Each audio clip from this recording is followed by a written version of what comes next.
Alas 3 pa lang at nagising na nga agad ako. Nakatulugan ko na pala mag-video sa sarili ko kagabi. Pag napagod kasi ako sa biyahe at wala pa akong tulog galing trabaho, dumiretso na ako agad dito kila nanay. Di na nga rin ako nakakain ng hapunan kaya ito, gutom na gutom ako ngayon.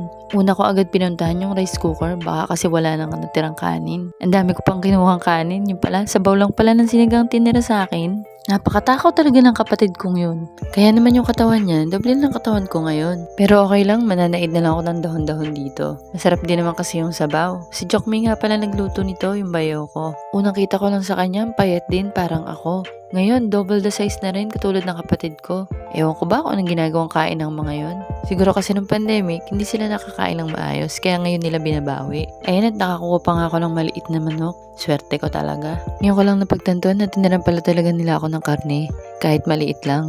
O diba, mahal na mahal talaga ako. Sa awa ng Diyos, nakatapos na rin ako kumain. May baon nga pala akong bottled water. Baon ko pa to mula nang bumiyahe ko from Manila to Laguna. Ito na lang muna ininom ko kasi sayang naman.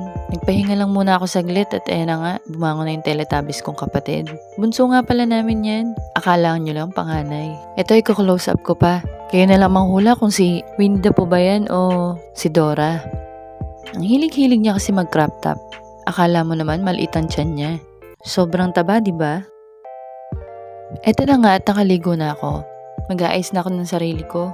Tumatawag na kasi yung kapatid ko. Nagmamadali na. Sabi ba naman kasi, alas 10 daw ang kasal. Yung pala, alas 9.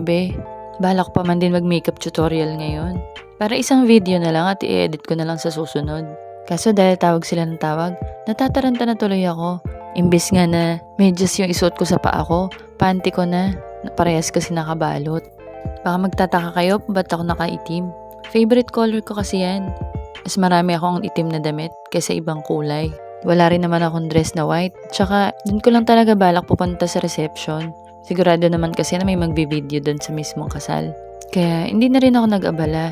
Panoorin nyo na lang kung paano ako mag-makeup. Simple lang yan at puro hiram pa. Wala kasi akong sariling blush on. Tinatamad ba ako bumili? Ang mahal-mahal naman kasi. Medyo maselan din kasi yung balat ko sa mukha kaya hindi ako bumibili ng basta-basta blush on lang. Kailangan may brand pa. Hiniram ko na lang din yung lip tint ng kapatid ko. Ganito pala to. Ang pangit sa labi. Konti lang yung nilagay ko pero para naman pinasabog na yung bibig ko. Sobrang pula naman kasi. Hindi pa naman ako sanay ng sobrang pula yung labi ko. Papowderan ko lang din yung mukha ko. Malagkit kasi sa mukha yung sunblock kaya kailangan may powder talaga o kaya foundation. Hindi nga pala ako nagpa-foundation. Nakakati kasi yung mukha ko sa foundation kaya hindi ako gumagamit nun. After yung powder, sinusunod ko yung blick mata ko. Kailangan kasi patuyuin ko muna yung mascara bago mo siya gamitan ng curlash. Ewan, basta ano bang tawag dyan? Para tikwas na tikwas talaga. Comment down below na lang kung anong tawag dyan. Diba? Halatang hindi marunong mag-makeup. Ayan o. Ganda. Kasamahan. Video tuloy ako. Ulitin mo na ako. Mother. Ayan, nakarating na kami dito sa meeting place namin. Dito na lang ako sumakay. Aircon kasi. Yung Teletubbies kong kapatid, sumabay na lang kay daddy. Nakatricycle sila kasama yung anak niya, si Bidoy. Ang ganda ng view dito. Ang sarap ng hangin. Sa bundok kasi nakatira yung hipag ko. Kaya medyo malayo rin yung biyahe namin. See? Wala kang makikita kundi puno, halaman, at saka lubak-lubak na daan. Pagbaba nga namin ng sasakyan ay mag-aabang kami ng habal-habal. Yun yung motor na maghahatid sa amin. Pakyat ng bundok.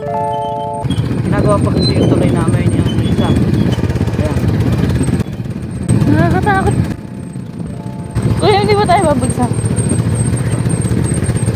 Sobrang tarik niyan guys.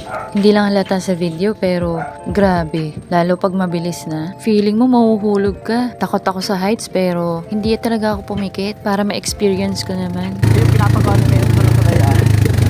Yan po. Para isang ano na lang na. Para bantang.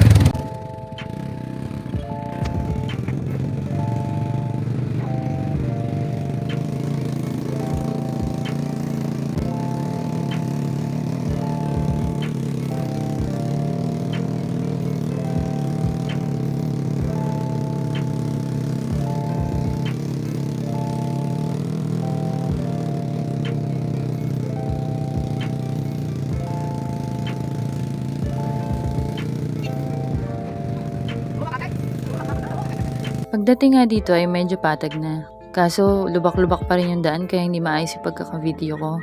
Ni-enjoy ko na lang talaga yung view. Bihira din kasi ako makita ng mga ganito. Sa amin kasi puro kalsada na lang at mga sasakyan. Polluted na rin ang hangin doon kaya enjoy na enjoy talaga ako dito. Para na rin ako nagbakasyon. Ilang saglit na lang at malapit na kami. Sa wakas nakarating na rin kami sa reception. Ito nga pala yung tradition nila pagdating ng bagong kasal. Hindi ko alam kung anong tawag dyan. Hindi naman kasi ako naka-experience. May mga coins yung bilao tas kukunin na lang nila. Siguro panimulang lagay sa alkansya. Ewan. Akala ko nga ihahagis nila. Makikisambot sana ako. Ito nga pala yung venue. Dito na rin sila nagsayawan kagabi.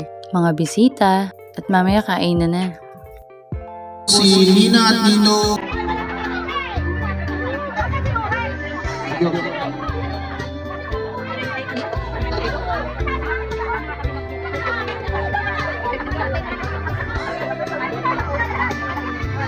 Bago tayo magsimula.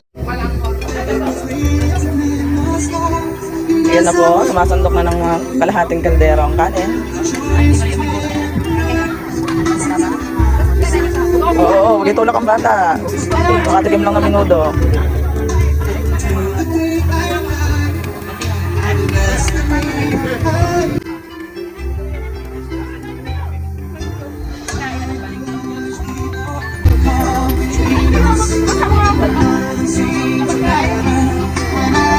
Lahat na lang ng ulam, tinikman. Buti nakadress, walang lulusutan ng Shanghai.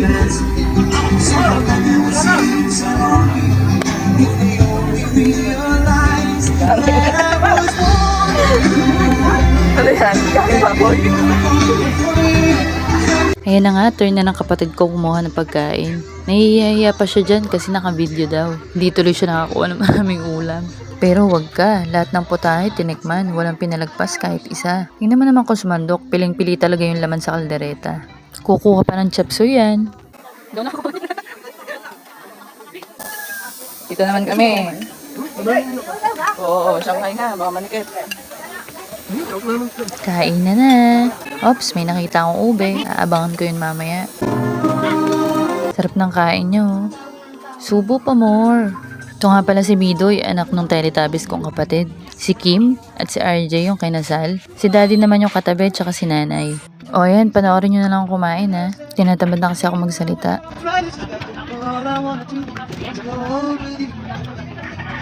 Mukbang yarn.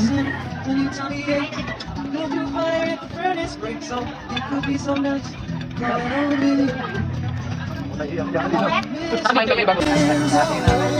Baka iuwi mo pa yung akin. Akin, bigyan sa akin. Ano yung akin? Dalawa.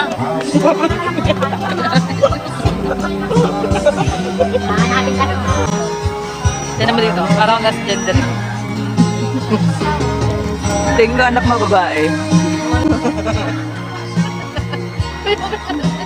Kasi bilog yung tiyan mo eh. Kasi pag lalaki daw matulis ang tiyan. Be, ayun na, may ube. Ikaw kumuha, tapos bibigyan mo kami.